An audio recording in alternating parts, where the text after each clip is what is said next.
I'm in a New York state of mind. And left. New York. New York City is the place where they said, hey, babe. Says he was the closest thing New York had to a Dirty Harry. 532. And no good deed ever goes unpunished. That FBI agent guy, somebody told me he's got your phones tapped. The kind of old-fashioned cop who preferred working the streets and making arrests to taking tests toward promotion. You're assigned to a vandalism case in Athens. All points bulletin for the Bo Dietl Show on the Gas Digital Network. Here's your host, Bo Dietl. Hey, welcome everybody. Carlo, you're nice and fucking tin. Welcome back from vacation. I am joined by my man Carlo, who's the producer of this thing.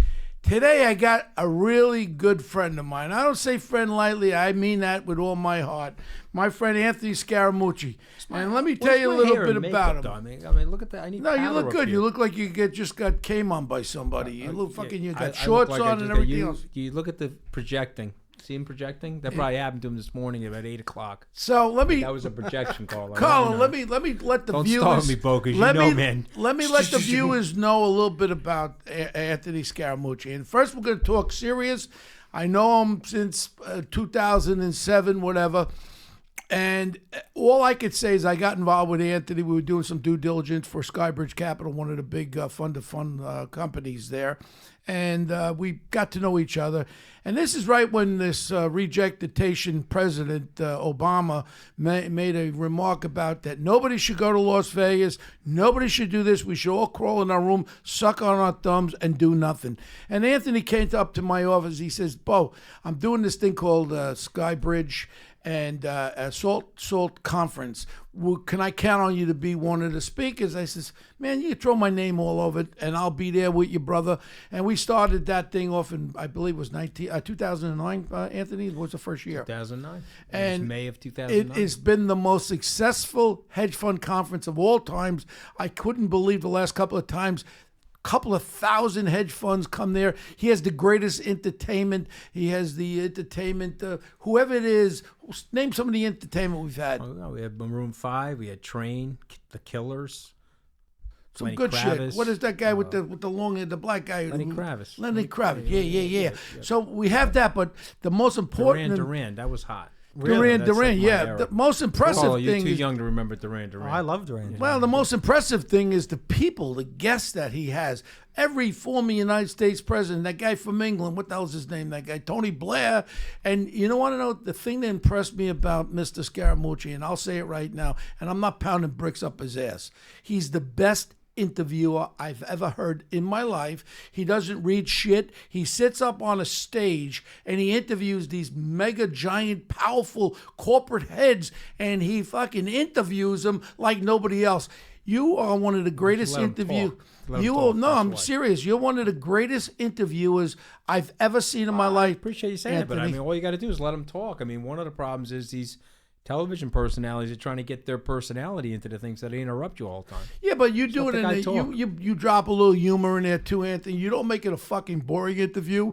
You make it a fun interview. You know how to go for the jugular vein.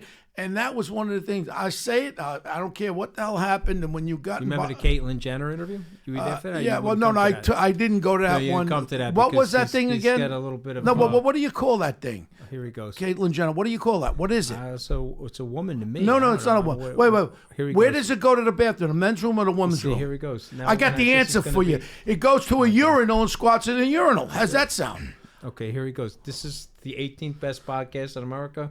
Well, let me tell you something. I don't like. Listen to me. People should be able to do whatever the hell they want. Right. If you want to suck on a pony, that's fine, but don't bring it around me. They just elected. I mean, this is what he did to me when I invited her to the event. I had to listen to my radios at a table like this for a half hour. Excuse me, it's a fucking it, okay? Here he goes. It's a fucking it. I like gay guys. If you want to suck a cock, that's fine. I like gay guys. I like lesbians. But I like who you are or what you are. This is like okay? the Screw magazine of the podcast. All right, now listen to me, son. I mean, they just nominated. Back in the 70s. They just nominated a now. fucking pole climber in Vermont. He was the head of the union there. They climbed the poles, electrical. Now it was elected the other night. He had fucking hands the size of meat cleavers, a fucking Adam's apple with a fucking wig on, and a beard. And I said, "What is it?" Let me give you some advice, What? okay? You sound like somebody that's like uncomfortable with your own sexuality. I got to be honest with you. People, you are right. Do you have a small pee-pee down there? No, I have a nice pee-pee. Because remember, like Italy's a peninsula off the coast of Africa, so none of us have had a problem with that. But you may have a little bit of a problem with that. They call me the Italian stallion. Carlo, does Bo have big dick energy? He has the energy for sure. But you know what BDE is, Yeah, Carlo? He has BDE. Okay, talking about big dicks. That was one of the highlights of my Now, wait a second. They said he was a little fucked up in the White House, but he has BDE. But no, you were in the White House. You were a great president. You know, I was there with you, and we did the journey together. You were the best thing that the president had with him. Well, you were one of the most loyal guys. What's up with with this fucking Emma Cacarosa here, whatever her name is? I mean, what you see is what you get. It's like a Surgeon General's warning label. You know, if you touch it, it could be hazardous to your health. You know, and so you're in her book. Yeah, she said I let said out you a were girly. A bitch. She said I was a bitch, and I let out a girly cry when I got fired. And I know. Hold on. I know you for a lot of fucking years. Yeah. You had the balls to talk. You had the balls to talk down to me on the phone, but not fucking in person. But I saw manliness come out of you when you. What? Mayor thing, man. Oh, when we're fighting over your fucking thing. I'm raising the guy money. He's fucking complaining. This guy was.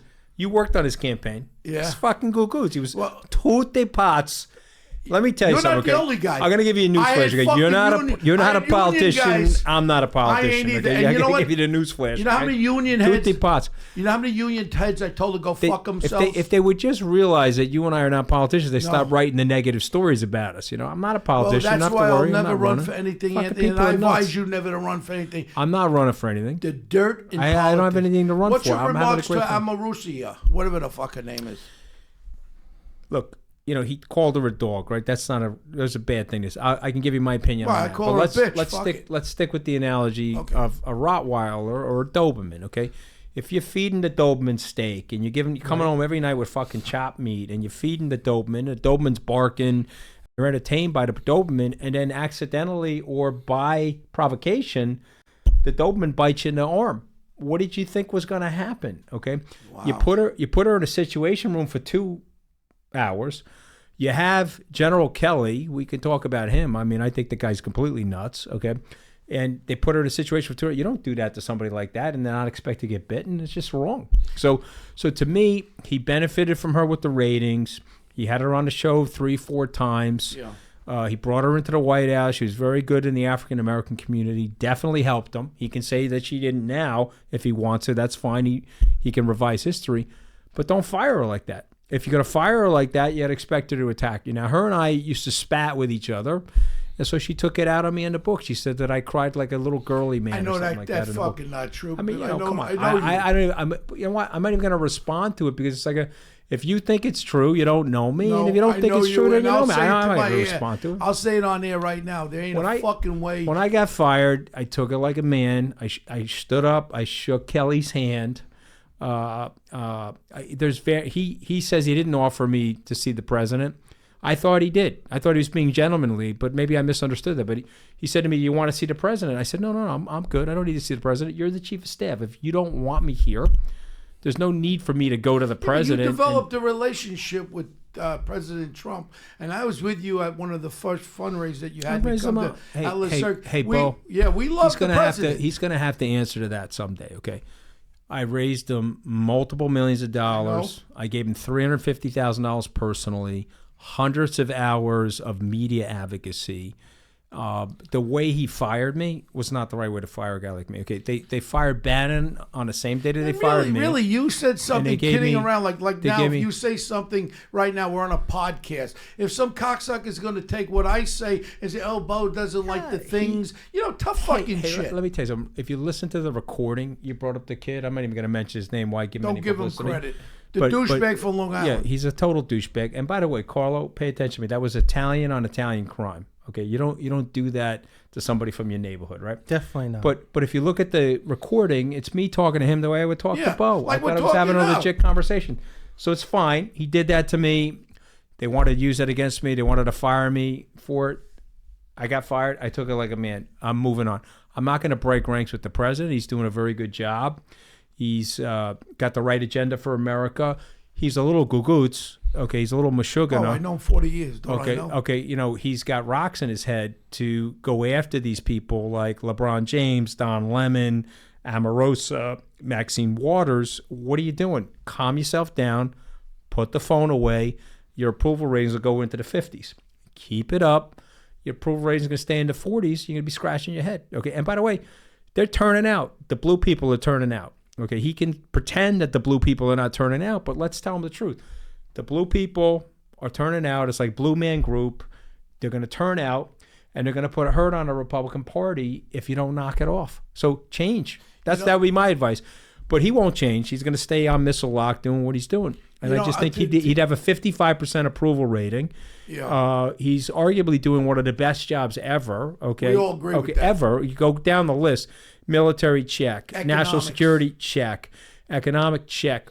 Unemployment. New York shouldn't have City separated the kids from fucking percent unemployment. New York with 4 million jobs in New York City. This communist city. So the guy's doing an unbelievable job. You can't separate women from children. I don't care what they're doing right or wrong. You can't do that. So he fixed it. But let me tell you what he did at the border. Okay, by cutting the illegal immigration, he has tightened up the labor markets, and he cut the slack in the African American and Hispanic American labor markets. And so now those markets are tight. The unemployment numbers are going to the lowest ever, and their jobs and wages are going up. And what do you see happening? Okay, he was at 19% in the African community in terms of his approval rating. He's at 36. One poll had him at 39. In the African American? In the African American community. Wow. So in 1 year, he went from 19, let's use 39. He went from 19 to 39. And by the way, and don't kid yourself, because, you know, you and I, we don't see color, okay? I mean, no. The people say whatever they want about me. You can ask people, I don't see color. But when you pardon an African-American grandmother and you got guys like Kanye West on your side, okay, pay attention, people. Okay, this guy doesn't see color either. Now, his problem is he hits everybody. He's smacking up whites, blacks, lesbians, gays, homos. He doesn't care anybody. Hitting everybody. Homosexuals. Okay, he's hitting everybody. Okay. That's bad in some ways because you should stop hitting. You're the president of the United States now. Take a chill pill. You'll be fine. But back on me, you know, and I told him, it's very honest, you don't treat a guy like me like that. Okay, and General Kelly, okay, I didn't turn on General Kelly. Is he sucking his own dick, General Kelly? I don't think he's doing that, but I think he's a disaster. He's the best thing that Reince Priebus has going for him is General Kelly. This guy's the worst chief of staff in White House history. I love, you know who I do love? I love Sarah. I think she's great. One of the greatest spokesperson. You were different. Like the way you just spoke so articulately about issues. You were and should be the communication director because you know the fucking issues. But that would never happen. I'm too honest. I'm too opinionated. Okay, when I left the podium that day, there was a woman from Republican Party Opposition Research. You actually know her personally. Okay, she's been in it for 30 years. She called me and says, "You're dead." I said, "Why am I dead?" She said, "Well, you're talking the truth from the White House podium. You can't do that. You're just not allowed to do that." And I said, so I'm dead? She goes, "Yeah, they'll figure out a way to get rid of you." It's kind of similar to me when I called the fucking mayor, Big Bird, a fucking thief to his face, a criminal, pay for play. But they can't handle that, Bo. They can't handle that. That's why don't be in politics. Never. Enjoy your podcasting. I enjoy being on TV. I'm growing my business. Life is good. But just back on this topic, okay? You don't do that, okay? It's a stupid way to handle things. That's just my honest opinion. The lying, the ruthlessness, the making up stories about each other. I mean, the reason why the president's probably a little crazy is they make up so many stories about him. Every day he's reading a different made-up story, and so he's taking the machine gun out. He's going full scorched earth against them. Wow, what a great analogy. Okay. I know him 40 years longer than you, and you're hitting the nail right on. But that's what he's doing. He's looking at the situation. These are one lie after the next, okay? And by the way, I'm going to tell you, your podcast listeners, something, and I tell people this, they don't like me for it. I don't care, okay? The guy's actually a good guy, okay? I've seen him in situations where he had to make life and death decisions. I was only there for 11 days, but believe me, a lot of stuff happens, okay? Mm-hmm. It's the NFL, okay? You're moving at 150 miles an hour, and he's made 2 or 3 decisions. He looked over at me in one of the decisions, and they're calling me the warmonger, meaning him. And the truth of the matter is the decisions that he's making are very moderate, very temperate. He wants peace. He wants global prosperity. He was working on the North Korean situation He wants to last get rid July. of the tariffs across the world. He wants a tariff-free society. Right. We can take your viewers through that. I can give you 75 years of trade history in 3 minutes, which the president should do, frankly, a better job of explaining. But you've had trade imbalances since the end of the Second World War because the United States was trying to help these nations.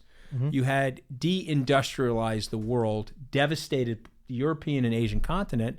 So the U.S. started the Marshall Plan, rebuilt those places, and then unevened the trade deal. So goods and services could come into the U.S. flowing freely. We were accepting embargoes and tariffs on our goods and services. And that worked. That worked. It helped the world create more global economic interdependence, but it hurt working class families and middle class families in the U.S. Nobody understands this better than Donald J. Trump. He was writing about it in 1987. He took an op-ed out, an advertisement in the New York Times. You can go look it up. And it's literally the exact same thing that he's saying today. He wrote 31 years ago and spent $150,000 in the New York Times to express it. So you got to give the guy credit for that. But he did something really great as far as I'm concerned with fucking China. They steal about $1 trillion a year in our intellectual property. People don't realize. Look at the RF-35 jet. They duplicate all our military, all our intellectual corporation, Boeing and everything. They're stealing. Their economy's down up to 28%. I have a little involvement with some Chinese business partners. They're hurting over there because of what Donald J. Trump did. Now they brought them to the table. Now, okay, we bring them down to where they're supposed to be. Now you want to take the tariffs off. But there could be a big problem in that South China Sea. They still have monetization of the Mongolese brain power where they still want to take over the fucking world. You know that. Well, look at all the infrastructure they're building in Africa. I want to push South back. America. Well, I want to push back on a couple of things. I actually don't know that because if you look at the 5,000-year history of China, they are generally reluctant to invade their neighbors. They have, not saying they haven't done it. But they kill 40 million of their own fucking people. By maybe 60. Okay. 60 million of their own fucking people. But step back for a second, okay? You're not going to be able to control every pocket of the world. You're not going to be able to control every society. And we're not the answer for everybody, okay? Just look at what happened in Iraq over the last 15 years. We just don't have the capability or the skill set to be all things to all people. We've been a phenomenal force for good since the end of the Second World War. A couple things that your listeners should know. There was a strategic and geopolitical decision to demilitarize everybody. There was a decision to take the guns away from our allies. Why? Because our grandfathers like Marshall and Patton and Eisenhower, Truman, they knew that your allies could become your adversaries and your adversaries could become your allies. Look at where we were with the Japanese and the Germans 75 short years ago. So we told all these players to get off the table as it related to militarily. And we recognized that by doing that, we would have military superiority for 100 plus years. That has worked, Bo. That has worked. So we got to be very, very careful telling all these nations, okay, we want you to pay your fair share. We want you to start to militarize. Right. Because once they start militarizing, then what happens is you start using it. The United States will go down in history as a military force for good. We have always reluctantly deployed force in the world. Other than the unilateral strike on Iraq, you can't find one episode in our 242-year history where we've done that. But that is not the case for these other nations. Anytime they re-up the arms, they start using them. You could read The Guns of August, Barbara Tuchman's book about the rise of the militarization at the early part of the 20th century, which led to the led to the First World War and then led to the rise of Nazism. So for me, I tell people, calm down, understand the historical context. A lot of things were put in place for a reason, and a lot of these things that got put in place have actually been a general force for good in the society, and you can thank our American forefathers for that. Wow. You know what, Anthony? I think our listeners are just learning a little bit more about when you talk, your intelligence of that fucking Harvard education and your reading, and you're a very well-read I'm person. basically a Jew in an Italian exoskeleton. But you have a small penis, what- so... Well, no. Remember, Jewish I'm penis. from Italy.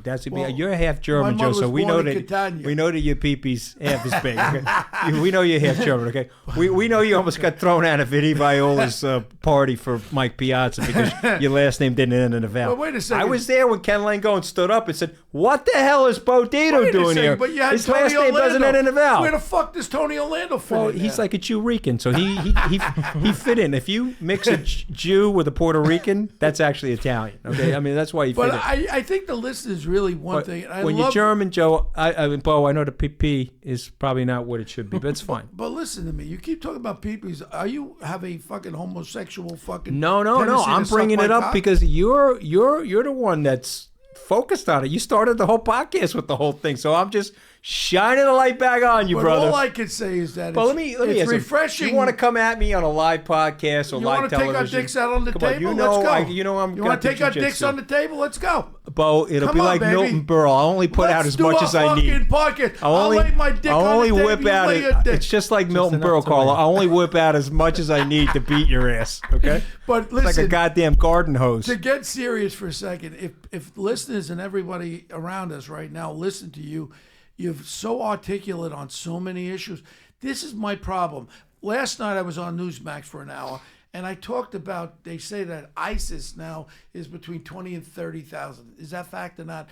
My problem is they've now infiltrated the different villages. They're not running out there waving their black flag so we could fucking wipe them out. They're playing a little smarter. They're going into the villages, they're recesses, and they're joining up the villages.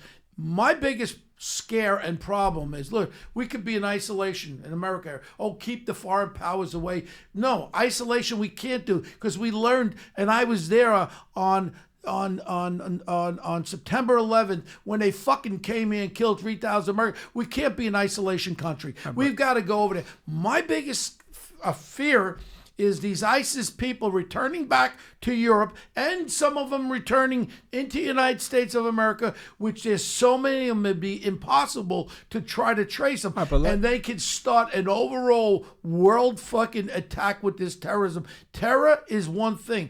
Terrorism, it means fear.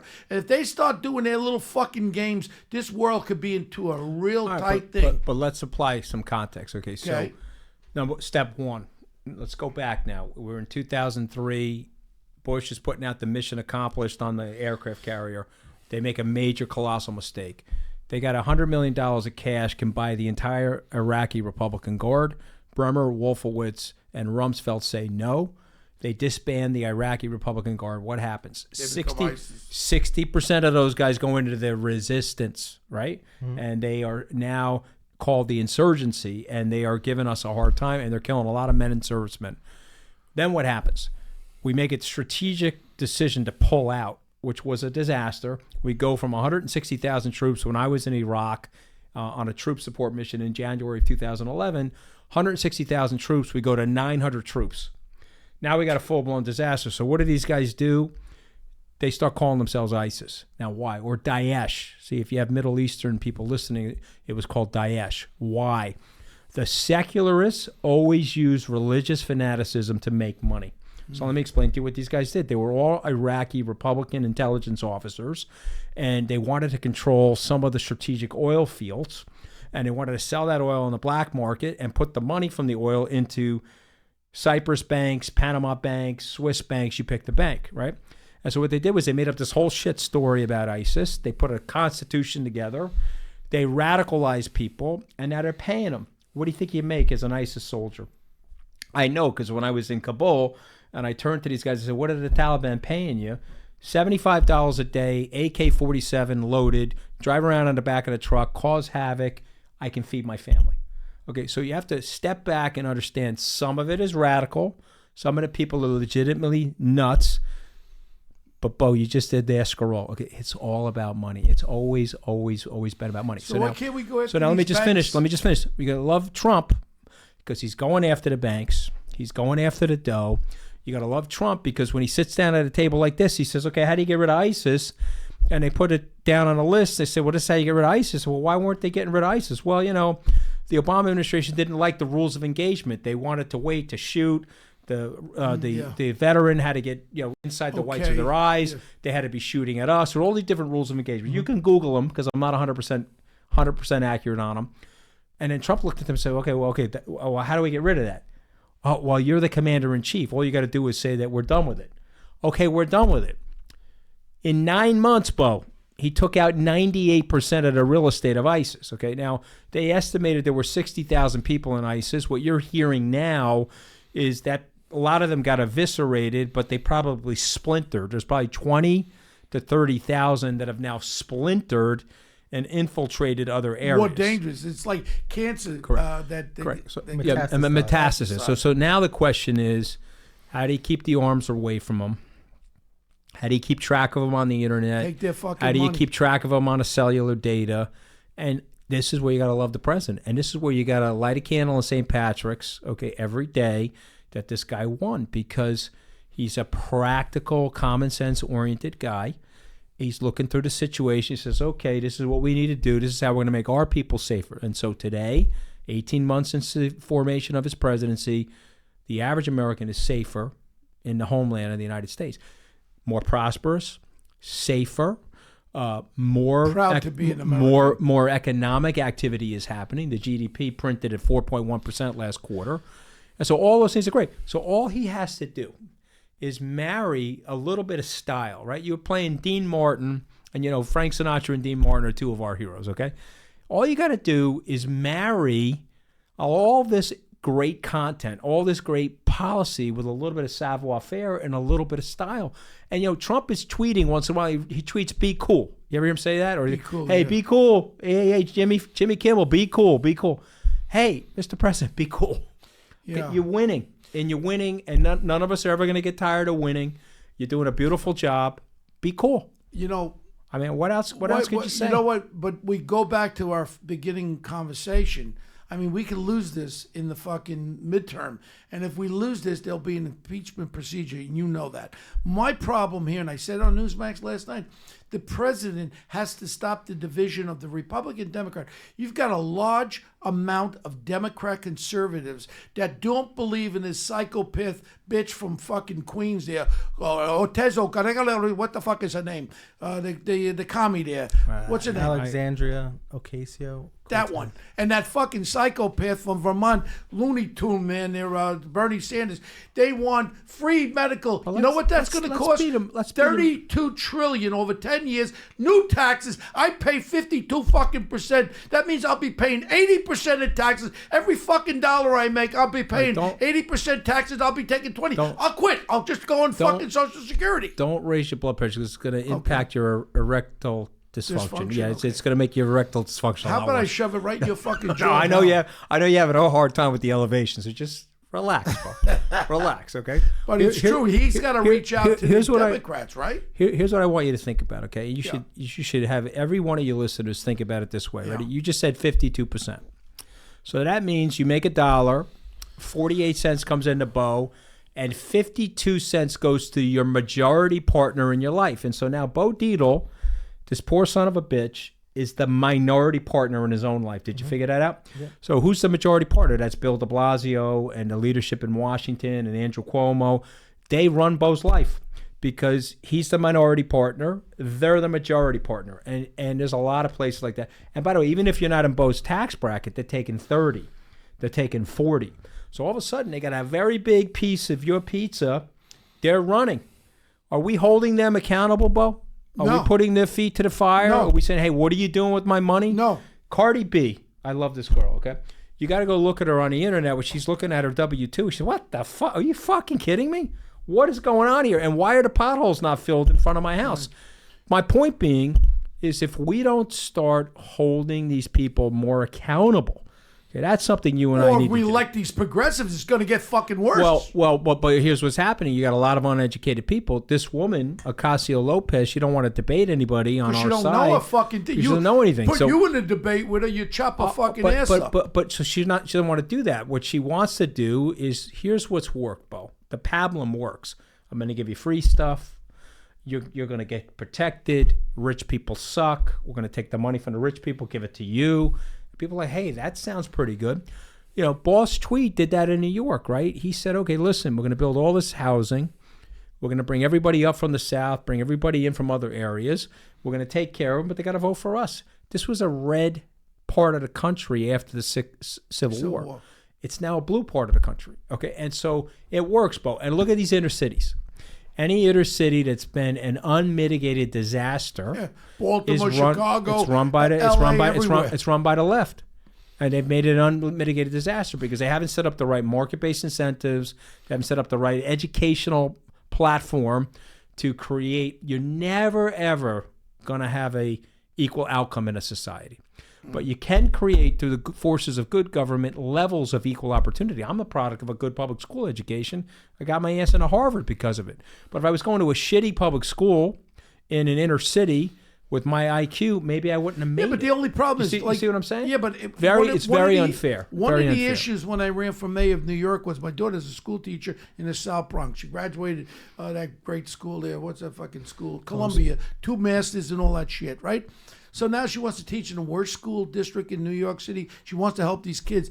And I find out and I learn about, we have one of the highest graduate levels in New York.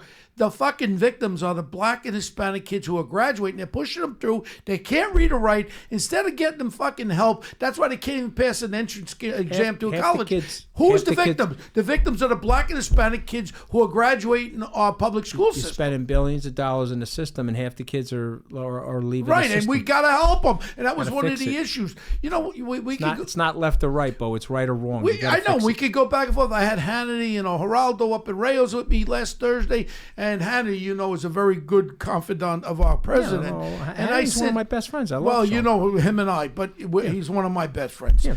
I said to him, you got to get the president to get his ass to Chicago. I said, I'll come out of the fucking woodwork again.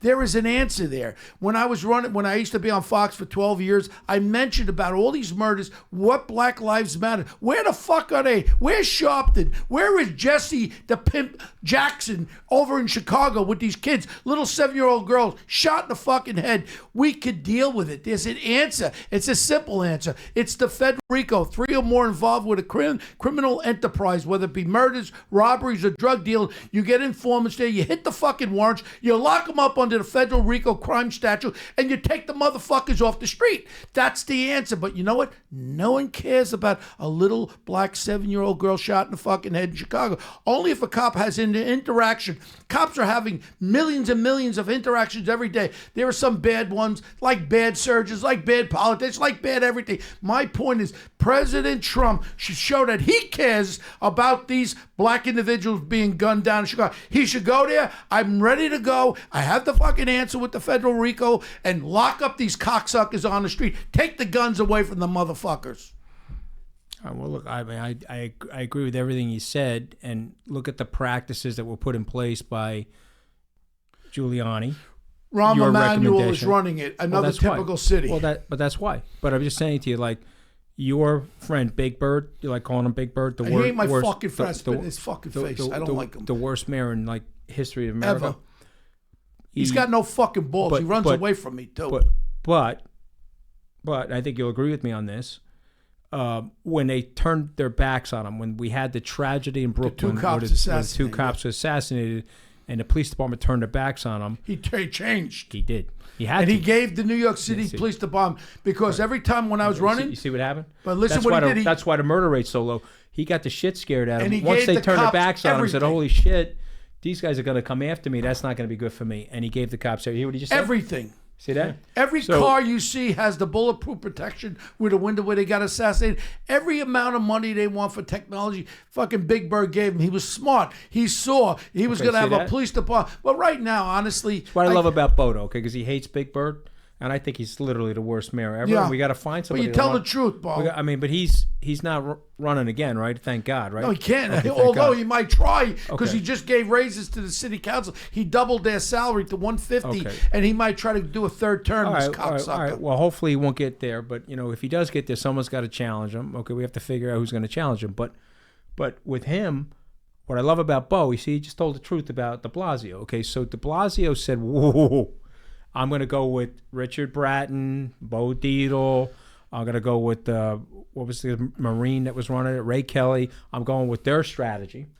And what's the murder rate here? Murder rate is less than 350. It's the lowest it's ever been in the last 40, What's the murder rate in Chicago on a per capita? I think they're up to 5,500 dead in the last 10 years. It's Chirac now. Right. Chirac is Chicago, right? Because they don't know what they're doing. Two weekends ago, but you got a left-wing mayor. You got a left-wing mayor here, both telling the truth about the mayor. He said, it's sold to you, police department. You figure this out, and they're running it right. Yeah.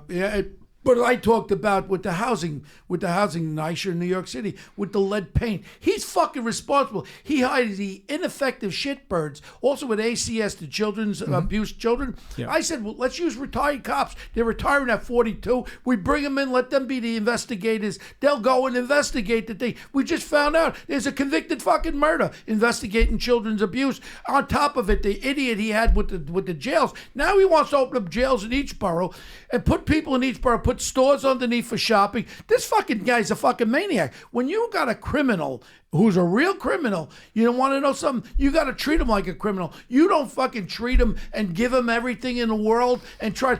You're not going to change the habit of the crazy criminal by putting him in Queens, Brooklyn, Manhattan, Staten Island, wherever you're going to put him. That doesn't change the mindset. I agree with you, Bo. Have you ever come against a real fucking murderer? A guy who's killed somebody and who escaped out of jail and he ain't going back in there. He's going to fight with his fucking life to kill you if you're a fucking cop. And every cop is out there today and all they're worrying about, they're looking over their shoulder with a fucking cell camera. They can't do it. You got people telling cops, go suck my dick. I'm going to fuck you in the ass. And the cop stands there and listens to him. Is that right?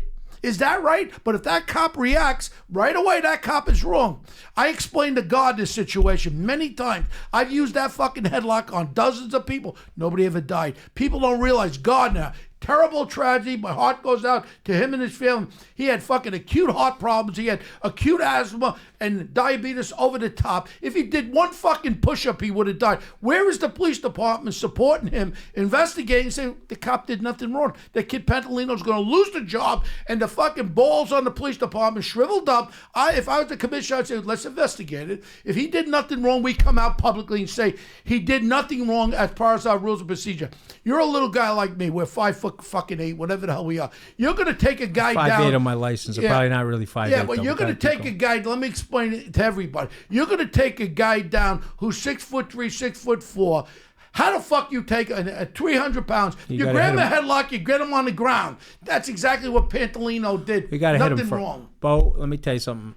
You got to hit people first when they're coming at you. Yeah, but if you hit somebody, then they're gonna lock you for hitting them. I understand that, but you know when a situation is, you got to throw. No, you got to bring them to the fucking ground. Otherwise, you're gonna get yourself killed. Look, I survived being stabbed, shot at. I've had my ass kicked, and I've had to kick some people's asses. Okay, but isn't it good if you're gonna lock somebody? The learning lesson is you got to fucking hit first. No, otherwise you're gonna get fucking killed. Well, if you're gonna lock somebody up, you want to get them to the ground when they're that big, and you got to immobilize them so you could get them to be handcuffed. That's the way you lock somebody. They were arresting him. It wasn't a thing where you hit him across the face with a fucking nightstick. That wouldn't have looked too good on that video camera. But you bring him in a headlock on the ground and you hold him in the headlock. Hey, cocksucker, you get locked up. Stop already. That's what you fucking stop. Now, if you got to give him a shot in the fucking face, you give him a shot in the fucking face. But to say that cop woke up that morning and says, I'm going to go kill somebody, that's wrong. And the police department is not standing by him. But, we talk about a lot of... Joe's running it, right? Esposito, right? No, Esposito's long. He's doing he does when there's a disaster, OMH or Office of Emergency Management. All right, let's talk about you and about our great hedge fund conference. Are we back next year? Yeah, we're totally back. So put me down as a speaker, guest speaker. I'm ready to go. Let me tell you something. You're one of the most entertaining speakers in America, but one of the best Bo moves. He was talking about money laundering, and he took out, I don't know what he jabbed. Like, I don't know. This guy's like carrying. I probably shouldn't tell people what you're carrying. This guy. But by the way, I got no bank account. You fuck. No, I carry it in my pocket. Let me tell you, I got a bank account, but every Italian has what. You remember what Tony Soprano called? Remember what Tony Soprano called a C note? You're a little light in the cash. Yeah, I'm a little light because I had to pay them. These are Italian singles. Those are Italian singles, right? Every Italian's got those in his pocket. Right? You as a kid, I am you light like right to now. feel I'm money. light. I'm light and it's messed. Yeah, this is how I used to, when I had the paper ad, that's how I kept the money, like that, right? So, But Anthony, while we yeah, have you here, you're a financial wizard. You're a successful guy. We talked about a lot of stuff. We covered Middle East terrorism. We covered police. Somebody like me, young guy, went to college, have student loans.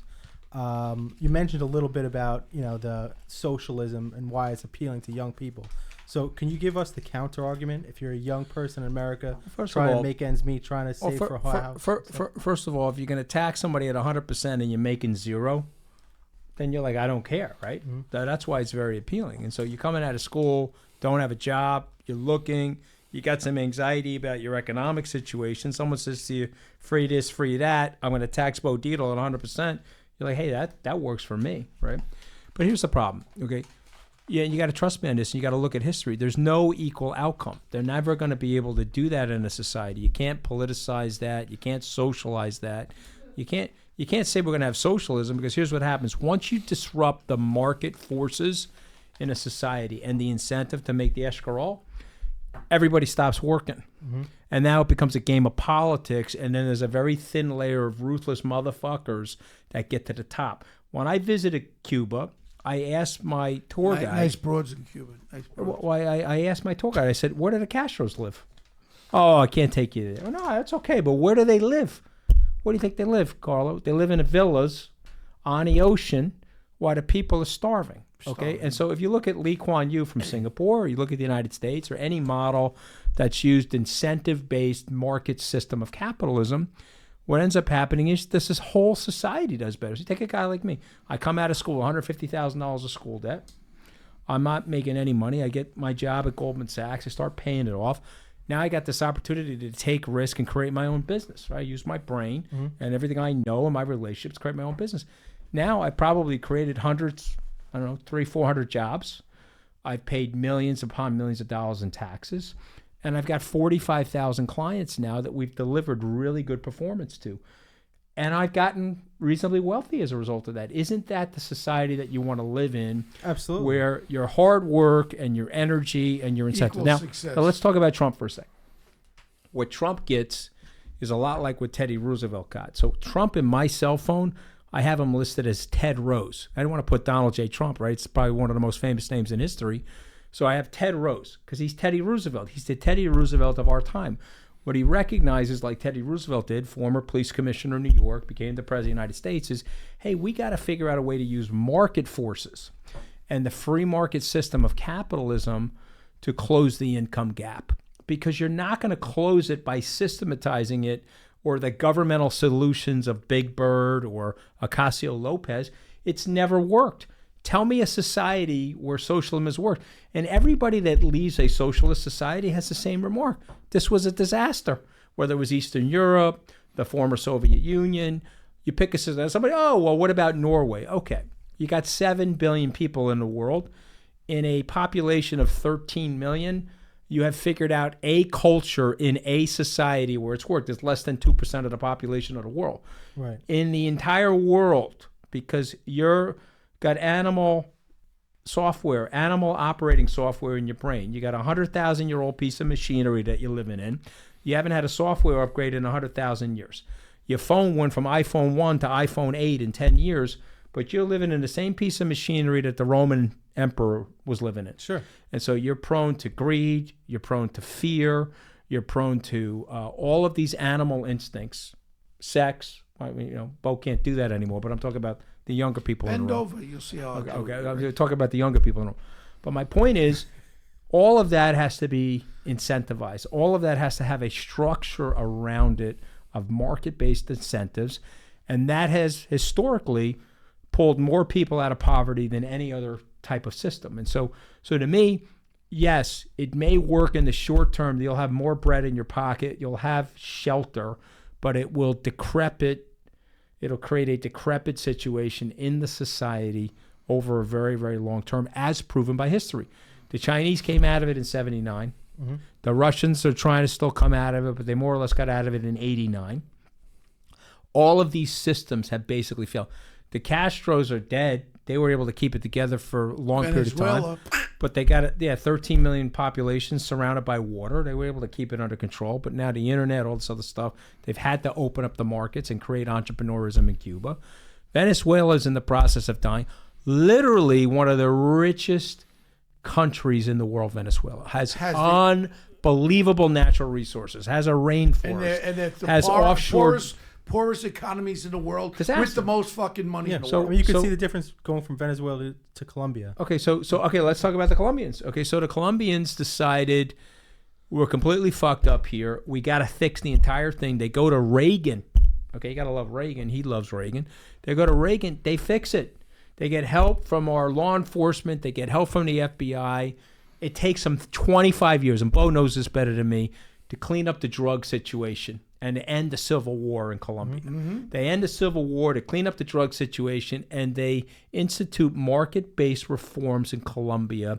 It's one of the most prosperous South American countries in the world. Using their natural resources. Okay, using their natural. So now think about this. Okay, here's what I'm very worried about for us. Ready?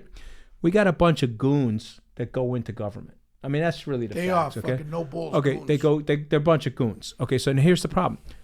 Good executive political management changes the quality of your life. You get Giuliani and Bloomberg, whatever you think of their two personalities, they did a good job running the city. It changed the entire quality of life of the city. You get jackasses, okay, that run up deficits and don't understand what they're doing and make national security blunders. You ruin the quality of life of the people around you. And so you brought up Colombia and you contrast it to Venezuela. Venezuela is an infinitely richer country. Okay. Yeah. Now, I want to say this. Give me one more second, okay? It's super important. And you can look this up. They're at the same longitudinal and latitudinal positions roughly on the earth. Jamaica and Singapore. Roughly the same size islands, Jamaica and Singapore. In 1962, they became independent from the British. Jamaica had 2,500 per capita GDP. Singapore had 2,500 per capita GDP. One system adopted free market capitalism blended with good government. The other system socialized. Wow. You're now 56 years from their independence.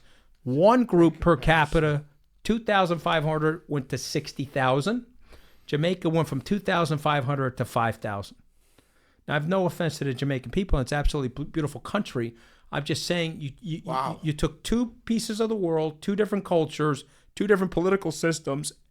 One group of people is way more prosperous, doing way better than the other group of people. Now, you can say, well, the Jamaicans are fine. They're smoking pot down there to listen to reggae music and everything's fine. I'm not judging them. I'm just telling you that good policy and good politicians make for a better, happier life, and bad policy and bad politicians and socialism destroys a society. You want me and Acacio Lopez to debate? I'll debate her all day long. Her problem is that it sounds good. It looks good on paper. Yeah. If you're going to analyze it superficially, it's jingoism. It's like, okay, yeah, let's do that. By the way, I want a fair society. I want a colorblind society. I don't care who marries who as it relates to their sexuality. But here's what I really want, okay? I want my children, okay, who have been endowed with gifts, strengths, and weaknesses from God to be able to live in a free society where they can fully express themselves creatively, entrepreneurially, financially. Those are the things that I want. I want it for your children. I want it for my children. I don't want Acacio Lopez or Bill de Blasio telling my kids, you're a bad person because you made money. Jeff Bezos, richest person in the world. But let me tell you something. Jeff Bezos add a lot of value to society. You press a button, the shit shows up at your house the next day. He's made it a lot more convenient. He's made it cheaper. And he's made money off of it. God bless him. Anyway, I'm done. I'm off my soapbox. Well, but you know what? One more question. Yeah, first of all, I'm going to say it right like it is. You're one of the most informative guests I've ever had on the podcast. And to listen to you, your intelligence, if the world would listen to Anthony, they would be a better place. But they characterized me, Bo. See, they hurt me. But we were talking about the jerk off. Yeah, but you want to know something? That bullshit about the other guy sucking his own cock. How wrong was it to take your fucking beautiful life of a magnificent painting and taking a fucking speck of one thing you did to categorize you as being a fucking lunatic, Saturday Night Live, an asshole. Right. You were furthest thing from the asshole. The other thing is real fast. But that happens in politics, Bo. And what they have to do. Well, that's why you know enough. But I try to tell you not to go with that. I said, Bo, let me tell you what they're going to do to you, okay? They're going to dehumanize you. Yep. They're going to two-dimensionalize you. We're going to lose all your intellect, all the strength of your entrepreneurial life.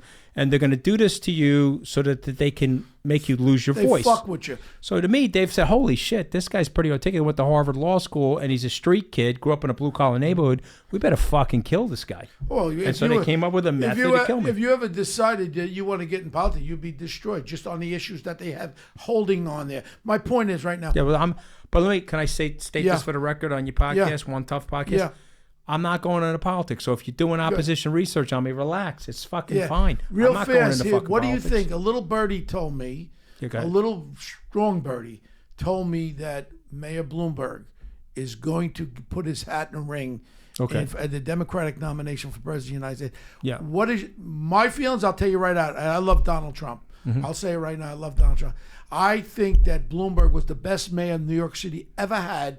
He's a person with intelligence like you, and he's a person that could be an effective opponent to Donald J. Trump. What's your feeling about Bloomberg? So, I was at the Romney event where the mayor spoke. I have an enormous amount of respect for him. He came to our conference. He's been unbelievably helpful to me in my career, okay? And so I have nothing but great things to say about the mayor.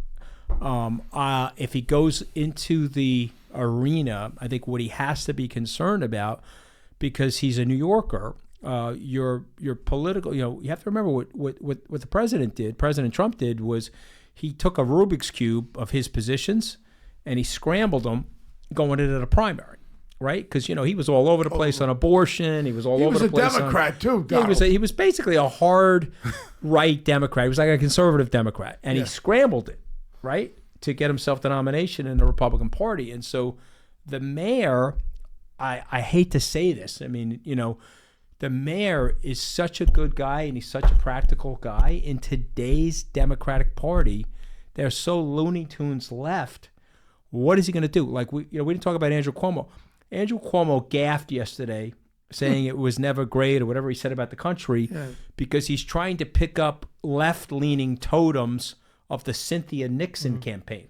And they're running those placards, we were never great, we were never great. And so he wants those voters. Which was the stupidest thing he could do. He made a mistake. That's how politicians make Identity politics is ruining everything. Right, but he made a mistake. My point is, if the mayor gets the nomination, and he gets the nomination for the presidency of the United States, the president, if he doesn't wake up, he's going to get his ass kicked. And I'm going to explain to you why. Because the establishment Republicans are going to migrate over to him.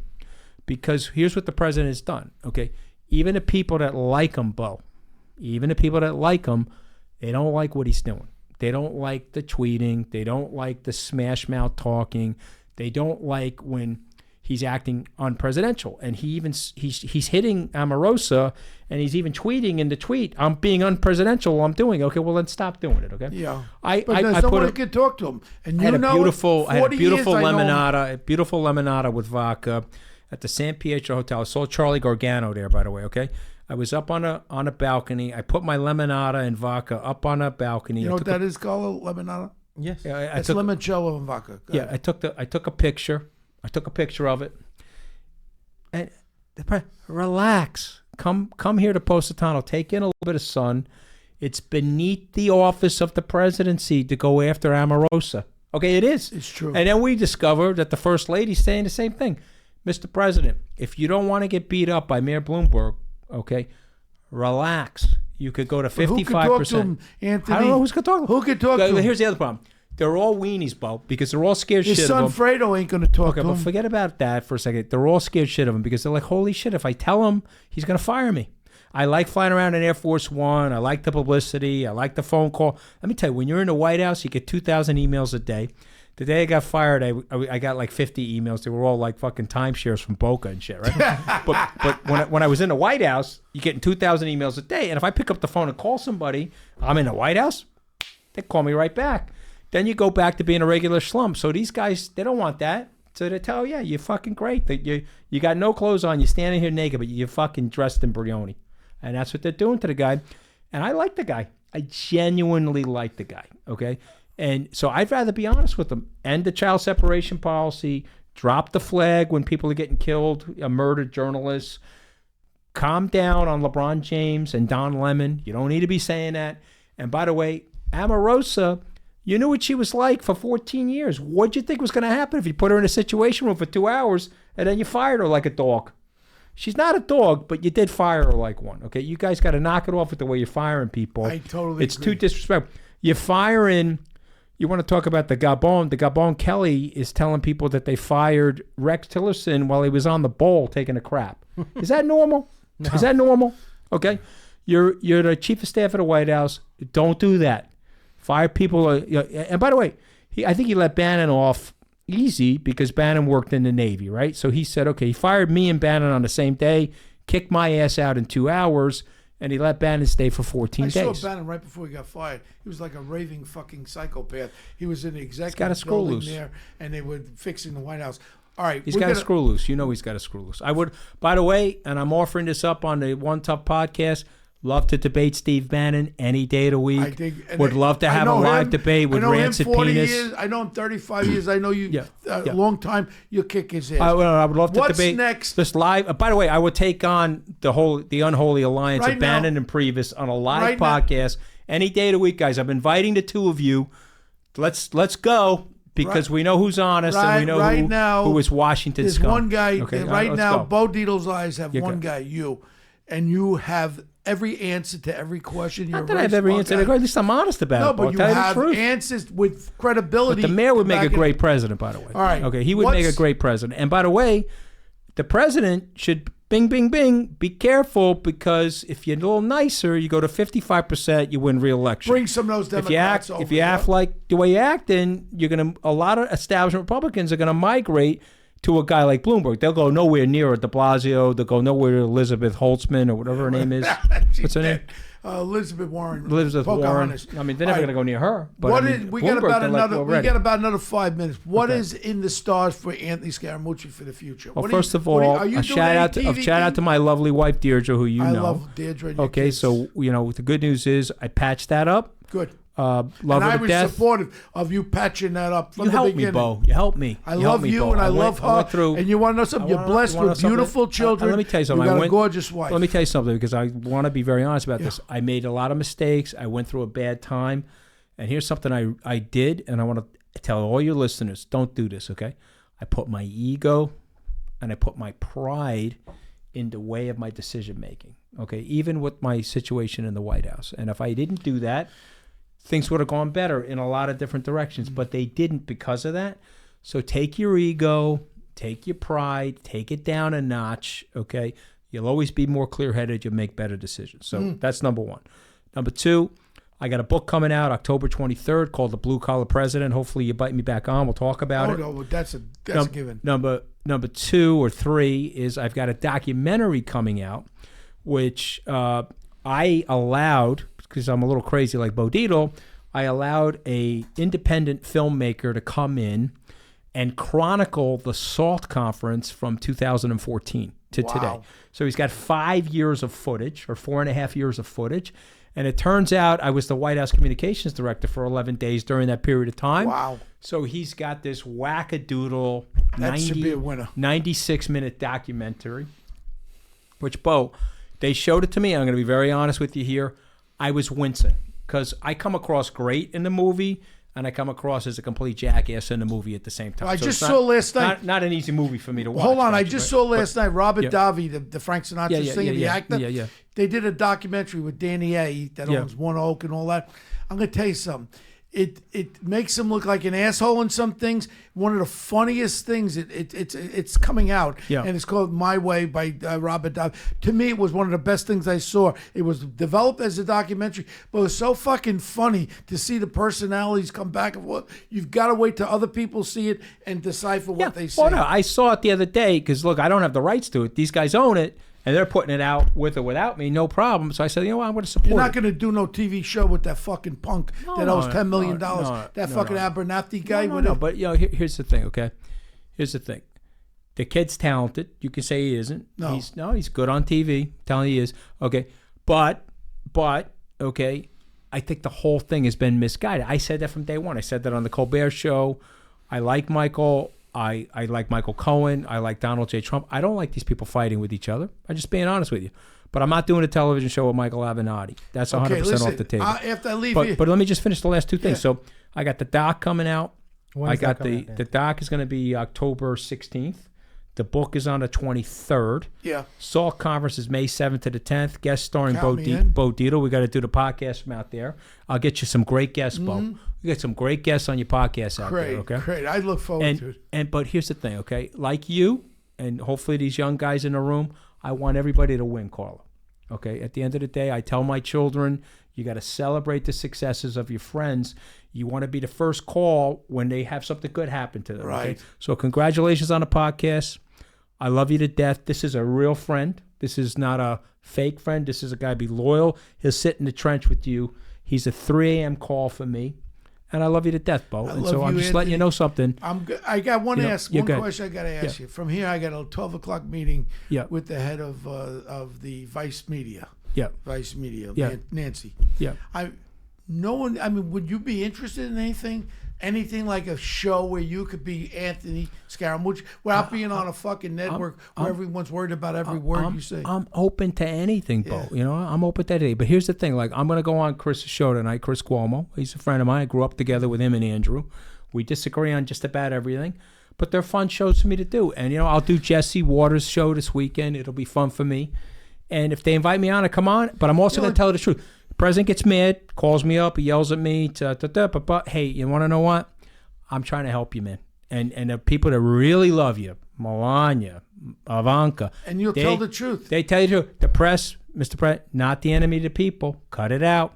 Also, the other thing is, don't separate the women from the children. Very, very bad. They're going to annihilate you with that. You'd rather have people around you, Bo.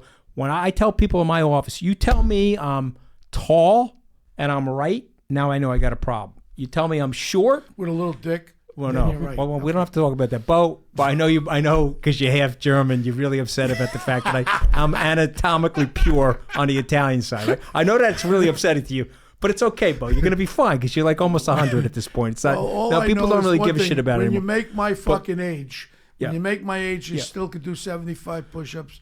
Then it's good. Bo, let me tell you something, okay? May I look as good as you do at your age, okay? What was George Washington like when you met him, Bo? I'm just asking you. His teeth were a little fucking loose. Okay. Now, listen, I want you to be part of us. And again, Anthony, anytime, you and I will be together for the rest of our lives. Anytime, Bo. And the most important thing that people can realize from this podcast, what Anthony Scaramucci is really like and what he's all about. You're about one thing, great intelligence, great energy. You are the person that I would want to have my back if I was the president. You'd have my fucking back. You'd be my chief of staff. Doesn't work that way in Washington, Bo. Yeah. Don't work that way in Washington. They do ninny things to each other. I got to tell you, I was talking to the president about the trade situation. I wrote an FT thing, and then I got 4 negative stories written about me like that. So I said, it's better for me not to talk to the guy because this way they won't write bad stories about me. So they have a whole political media operation, and if they don't like you and they're trying to put you in a bad light, who needs it? It just pissed me off, the one fucking thing that you did on a call that was a private call. Took your life and fucking structured it, and it's wrong. When I ran for mayor, I said the fucking judge looked like de Blasio's wife. She looked just like her. All of a sudden, Bo became a fucking racist. Suck my dick. I'm not a racist. And you know what? It pissed me off. The news media and that creep from New York One, that ugly-looking broad, goes, well, Mr. Dietl, how much money? We didn't see your tax returns. I said, well, here's my tax returns. I made $1.8 million. How much did you fucking make? Point is, I'm mad about it, Bo. point But let me thing tell you. is, they take everything out of context, the same as they did But, with you. but when they blindsided me like that, I was upset. I'm not going to say I wasn't angry. But let me tell you something about the anger, okay? The Buddha, the anger is a cup of poison that you're drinking, hoping that the other fucker dies. You understand what I'm saying? That. Doesn't work. You got to release the fucking anger, man, because Remember you know that, what? Carlos. Release the anger. The It'll Buddha it'll drinking a cup of fucking poison, hoping the other guy dies. The anger is a cup of poison that you drink yourself, hoping that the other guy dies. I would love to have Anthony around me Release, all fucking day. release the anger, man. I'd like to have you as You're my having a fucking great little- life. I'm having a great I'd like life. to have me as sitting with me and just talking I could be all like day. your fucking. No. I could be like I your want you to be my therapy partner. people. I could be My like your fucking partner, fucking because service dog. I love you fucking the way you speak, I man. love you too. I get educated. I love you Carlo, too. All right, God we're bless. We're gonna wrap it up, but we gotta have him on with his book. For sure. Yeah, All right, and then great. we're That'd be certainly gonna do the documentary I want to talk about again. But then we gotta block out. When is it gonna be our New Salt Conference? May 7th to the 7th 10th. through the 10th. 7th. Bellagio Hotel. I'll be there. All right, you fly out with me, boy. I got a fucking great idea this year for the. Let me tell you what I'm doing, okay? Well, who's our guest gonna be? Who have you locked in? I chartered a plane. Mm-hmm. I'm putting 50 people, VIPs, on a plane, and I got this whole thing mapped out. And the first 50 people to come in with the dough will sit on a plane, and I got this whole VIP concierge thing set up. You'll come as one of my guys. All right. Thank you. All right. Love Now, you. who man. do you have? Who did you lock in for your guest yet? Not yet. I don't want to talk about it yet because Good, I don't have okay, the contract that's fine. signed yet. But That's I fine. got. Carlo, take it away. But Bo, trust me. Like in the years ago, you know they're going to be high Only the falutin best. people. High falutin people. Carlo, take All right, it away. We're All right, going to God wrap bless. up the show. Just add one more thing about the poison. I was just in Mexico, and they give you tequila with rattlesnake in it, and that's supposed to be good for you. They call it the Mexican Viagra. Yeah, but okay, let me just Trying to help. hold He's trying to on. help. He's trying to help you. I want my He's trying to help you. viewers. He's trying to help you. I want my viewers to not go to Mexico. Right now in Mexico, they hit 30,000 the first 6 months dead in Yeah. fucking Mexico. By the way, 30,000. Bo, I So gotta you ask want you to this. go there, son? I didn't know you were going to Mexico. I would have told you not to Bo, go. when we were kids, you remember Acapulco? I mean, even Sinatra used to sing about it, Finished right? now. It's finished, right? Remember how beautiful? I mean, my parents. I went on 2 vacations. My father, saved up the money. Cabo St. Lucas, same shit. Went to 2 trips. We went to Miami and we went to Acapulco because my parents used to dream about Acapulco's so Acapulco. beautiful. Remember how beautiful? Yes, You went to yes, Acapulco. yes. And they had the Las Brisas. Yeah, the with pools. Acapulco princess. It's Remember, all it looked like a murders, Mayan. Bo. It looked like a Mayan pyramid. I mean, these people are nuts. Well, people listening, don't go to fucking Mexico. 30 murders the first 6 months. I got 30,000. I got a fucking problem with that. All right, right. so we're going to wrap up the show. Please follow us on social media. We're at One Tough Podcast on Twitter. Bo is at Bo Deedle on Twitter and at The Real Bo Deedle on Instagram. Anthony, will you blast this out to your listeners and all 100%. your contacts? 100%. Yeah, And you of course, you can send me find the link. Anthony at Scaramucci on Twitter and at Anthony_Scaramucci on Instagram. I'm shadow banned though, Bo. I'm only gonna get like 100 people to look at it, but we'll got to work on that, you and me. No, I'm politically shadow banned because I'm tight with Trump, and so boom, I can only, I get like I got 900,000 followers, but I only get like 100 retweets. I got 35,000 following my fucking act. Yeah, Come good on, for you. baby. Good for you. pump You're gonna up. get more engagement than me because you're probably not shadow banned. But that's fine. What does shadow ban mean? This is something Just new. basically, if you're ideologically against what Twitter thinks, they curb your Really? ability to get your message it's a out. big thing. Who runs Twitter? Jack Dorsey. Why don't we punch him in the fucking face, the cocksucker? Okay, that's a good idea. All right, so All we're right, still God giving bless. away signed copies of Bo's books to one reviewer every week. Like, subscribe, and leave us a great review on iTunes. This week's winner, Frank in Las Vegas. We're sending it out ASAP. And send us all questions to onetoughpodcast@gmail.com.